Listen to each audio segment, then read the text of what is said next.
Hello అండి. అందరికీ hi. ఎలా ఉన్నారు? అందరూ బాగున్నారా? హ్యాపీగా గార్డెనింగ్ చేసుకోండి. హ్యాపీగా ఉండండి. మన వీడియోస్ ఫాలో అవుతుండండి.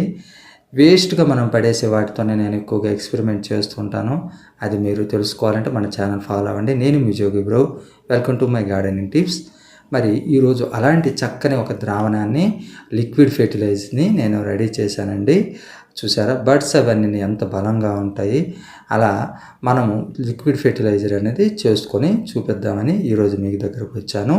ఇప్పుడు కనబడుతున్న ఈ ఫ్లవర్ ఏంటి అన్నది మీరు నాకు తెలిస్తే నాకు చెప్పండి. నేను దీని గురించి కామెంట్లో నాకు తెలియజేయండి. సరేనా? అయితే ఇప్పుడు ఈ లిక్విడ్ ఫెర్టిలైజర్ అన్నది ఇవ్వటం వల్ల మనకు ఎంత యూజ్ఫుల్ అంటే ఇది ఒక మనం అన్ని రకాల చెట్లకు ఇచ్చుకోవచ్చు. ఫ్లవరింగ్ ప్లాంట్స్కి ఇవ్వచ్చు, పళ్ళతో చెట్లకు ఇవ్వచ్చు, ఆకుకూరలు కాయగూరలు అన్నిటికీ ఇవ్వచ్చు. ఇదిగోండి ఈ ఇంగ్రీడియంట్ అన్నమాట. ఈ ముద్ద అన్నమాట చాలా ఇంపార్టెంట్ అన్నమాట. ఇది మీకు ఆల్రెడీ తెలిసే ఉంటుంది కదా, ఇది మజ్జిగ అన్నమాట.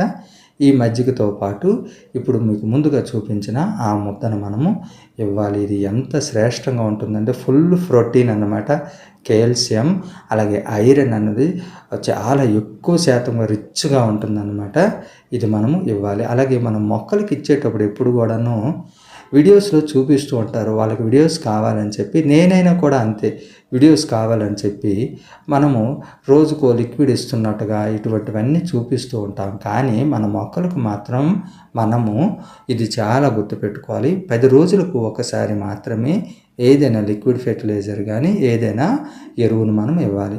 అంతేగాని రోజు వేసేయకూడదు. వేసేస్తే మొక్క అన్నది చాలా షుగర్ పట్టేసి ఒక తెగులు అయిపోయి షుగర్ పేషెంట్ ఎలా అయిపోతాడో అలా అయిపోతుంది అన్నమాట. సో దీన్ని దృష్టిలో పెట్టుకోండి. చూసారా? ఇప్పుడు ఆ ముద్దను ఇంగ్రీడియంట్ని కలిపేసి చక్కగా ఇలా చక్కగా తిప్పుకుంటే చక్కగా కలిసిపోతుంది. చక్కగా ఫార్మెంటేషన్ అయిపోయిందండి.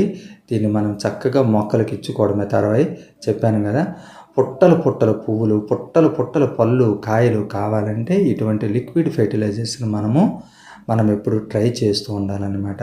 ఇంతకీ అది మజ్జిగ నిలువ ఉండిపోయింది, ఇంట్లో ఖరాబ్ అయిపోయి బూజు పట్టేసిందండి. దాన్ని చక్కగా ఒక డబ్బాలో బాటిల్లో వేసేసి ఆ బాటిల్ని రోజుకొకసారి చక్కగా షేక్ చేసి ఒక 10 రోజుల వరకు ఉంచేసాను.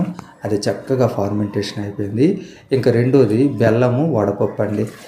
విఘ్నేశ్వరునికి పూజ పెట్టింది, అలా ఉండిపోయింది. నేను తినలేదు, మరుసటి రోజు పూజ వల్ల నేను తినలేదు. దానితో అది అలా ఉండిపోవటం వల్ల ఫ్రిడ్జ్లో ఉండేది. అది చక్కగా మిక్సీలో పేస్ట్ చేసేసుకున్నాను. ఆ పేస్ట్ కలిపాను. బెల్లంలో ఐరన్ అనేది సమృద్ధిగా ఉంటుంది. అది మొక్కకు చాలా ఇంపార్టెంట్ అన్నమాట. మనము అది కూడా లిక్విడ్గా చేసేసి నేను మొక్కలకు ఇచ్చానన్నమాట. మరి ఈ వీడియో కనుక మీకు యూజ్ఫుల్ అవుతుంది అనుకుంటే, మీకు ఉపయోగపడుతుంది అనుకుంటే మన ఛానల్ ఫాలో అవ్వండి. అలాగే కొత్త వాళ్ళైతే మన ఛానల్ సబ్స్క్రైబ్ చేసుకోండి. ఎప్పుడు మనను ఫాలో అయ్యి నన్ను ప్రోత్సహించండి.